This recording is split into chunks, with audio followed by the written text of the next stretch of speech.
Ladies and gentlemen, members and friends, it's Matt Bailey here from the Scotch Malt Whisky Society, your branch director, going through some of the May releases, which of course are the festival casks, the rare releases and single casks throughout the entire month of May, celebrating the whisky festivals around Scotland. A long time ago, I'll start by saying it started off with Face Shield, the Isla Festival. It's a festival of music and malts. It then expanded to Speyside Festival, Highland Festival, Campbelltown Festival, and more recently Lowland Festival, as the growth of Lowland distilleries has been pushing forward.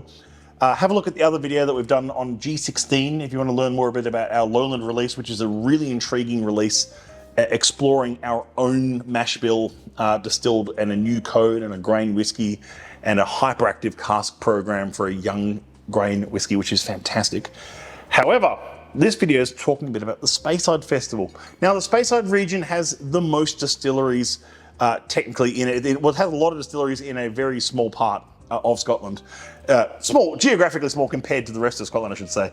It's a bit like looking at the Champagne region in France and realizing it's actually quite small. But then again, France is also quite small. Everything's quite small compared to the geographical layout of Australia or the US or something. However, Speyside Festival celebrates the flavours and casks and distilleries and people that come out of that region and really create that identity of Speyside as we know it today. It's definitely different obviously from Campbelltown, which often has its own identity, and Isla, which definitely has its own identity, and Lowland, which is starting to form its own identity, but it's also quite different from the Highlands, which we've just talked about. For this year, for the May festivals this year, we've got a nice mixed bag of all 10 festival releases available to us. 7 of which are the rare releases, which are cask strength single malts that we've bottled exclusively for members. But there's a few single casks that we managed to get our hands on as well, including a plunge into chocolate sponge. Now, that's a cool name for a whiskey. I can't believe I haven't used that one before, unless I have. 108.67 in the juicy oak and vanilla flavor profile, One of 228 bottles. It's our Maverick year logo on there. It's a 14-year-old JOV in celebration of the Spirit of Speyside Whisky Festival. First time opening it, let's have a smell and taste of this. Ooh, I'm excited by this one actually. Let's see how we go. Just a tiny smidge here. Now I'm going to keep calling it Distillery 108. We don't really talk distillery names, but it's even easier by the fact that Distillery 108 is one of those sort of 5 or 6 distilleries in Scotland that's quite hard to say, and people always like to muck it up a bit, and I don't want to do that for you, so everyone thinks they say it right though. I think I say it right. 108.67, a plunge into chocolate sponge. I think it's a really apt name given the nose on this. It is immediately like a chocolate sponge cake. So not overly rich chocolate sponge cake, but like the actual sponge itself, like a dark sponge sort of cake nose to it. It's got that cake batter. It's got that cookie dough sort of note going on as well. It's very, yeah, juicy oak and vanilla is a great word for it. It has lovely vanilla overtones going on. It's a single cask. It's a first fill, unpeated 14-year-old from this distillery. This distillery, 108, we do see a really nice balance of both peated and unpeated expressions out of this distillery.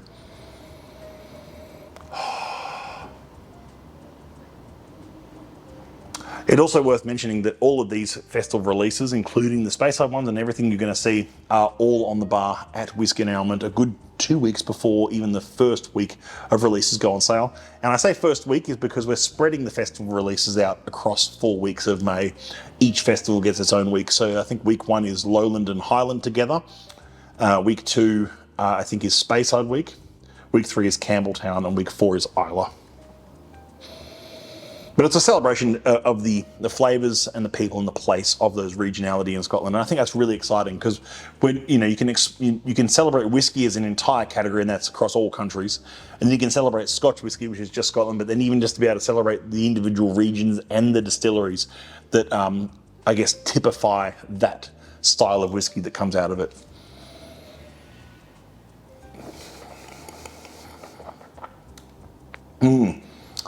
Hugely balanced, like big spirit quality, good age to it.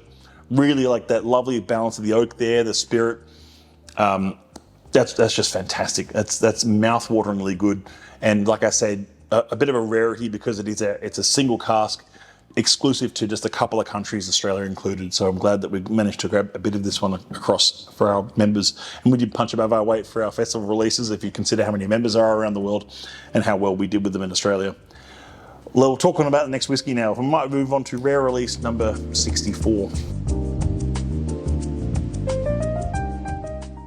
The other Speyside Festival release, one in the middle that we're going to feature just now, is in the old and dignified profile, is rare release 64 Viscous Velvet. Let's have a little bit of a taste of this. Now, I have actually tasted this one before, just the other day, and I was absolutely blown away. I'm going to be honest with you, this is probably one of my top picks of all the releases so far. So, oh, that's just so like, okay, so this is old and dignified flavor profile, but it's a 15-year-old. Some of you might look at that age statement and go, gee, that's not really old and dignified in the world of whiskey. Because you've seen a lot of old and dignified releases at the Society being, 22, 25, 30, 35, 40-year-old whiskies that we've bottled before that are definitely old and dignified. But you've got to remember the flavor profiles are the flavor profile. They're not an indication of age or cask type or anything. That's why we've had young and sprightly sherry casks, and we've had deep, rich and dried fruits refill bourbon in the past. It's what the flavor indicates out of that whiskey, which I think is the most important point to focus on. So we're not just focusing on stats of casks and numbers and key dates and things. It's more about the flavor.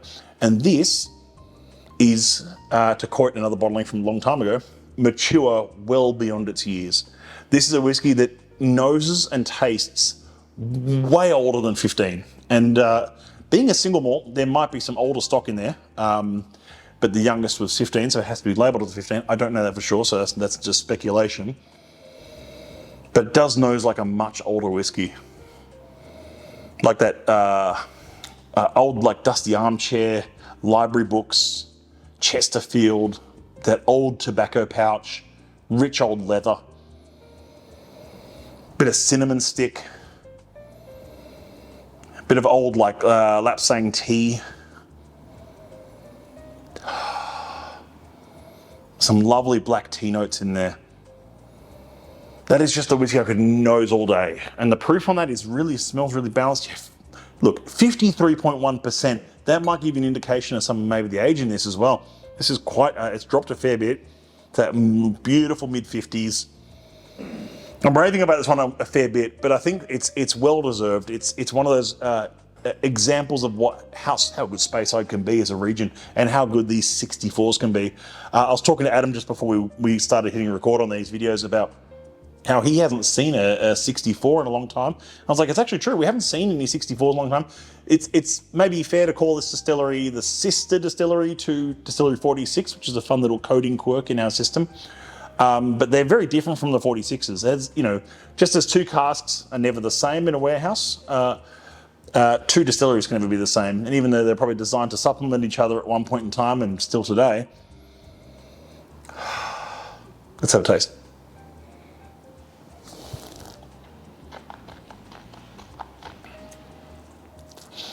It's just silky and glorious. It's a nice balance of old spirit, sweetness, and just remarkable balance. It is definitely old and dignified, and for a 15-year-old whiskey to show that level of maturity, I think is just so exciting. So here's to 64, rarely 64. This is part of the Speyside releases, so you'll see them in week 2 in May Outturn. Keep an eye on Outturn, keep an eye on our website, and keep an eye on your inbox. And of course, any questions you have about this release or any of the other festival releases, please hit us up on socials or however you like to. We'll move on to the rare release 24 in a second.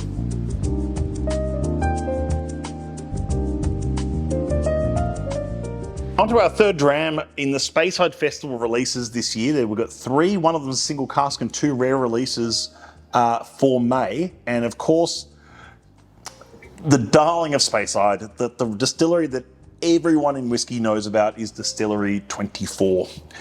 This is Distillery 24 rare release, massive oak extraction. Now, this is a 14-year-old deep, rich and dried fruits. For those who have been members for a few months at least, or maybe a year or so, we just spotted a bunch of those 12-year-old 24s that we've had through the Society. They were phenomenal whiskies, just, cask strength, full flavoured sherried examples. And this one is no different. It's just a bit older. It's a 14-year-old in this case. We're going to crack this one open and see how that massive oak extraction has come together. Good cork sound, good cork sound. We're off to a good start. Just pour just a smidge of that one. It is noticeably dark, which is going to be the case when it's full sherry maturation from Distillery 24. So let's have a smell of this.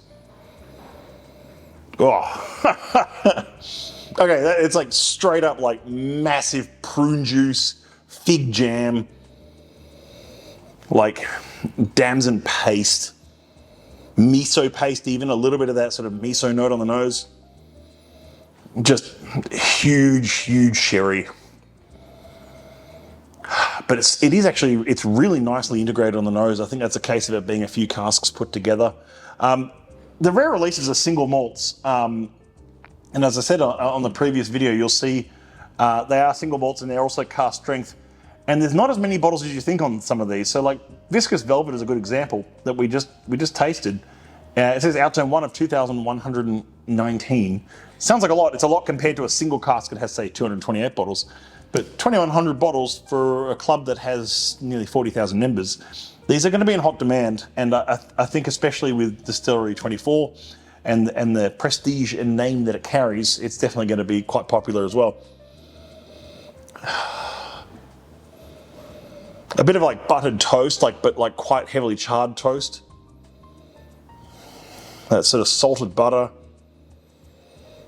Thick sherry jam, just thick sherry jam on salted butter toast.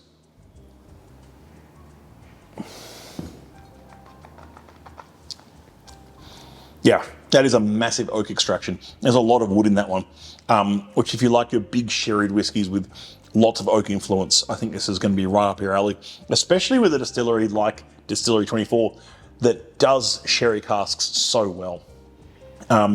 As much as, you often hear sort of long-term whiskey enthusiasts often say, oh, I don't really like that distillery because it's too commercialized or it's too, whatever, it's too popular even, which I find it's almost an absurd. It's a bit of tall poppy syndrome probably going on there. But there's a reason they've got that name behind them and they've got that sort of, that prestige behind them is because they do produce a great spirit and they produce an amazing sherry profile.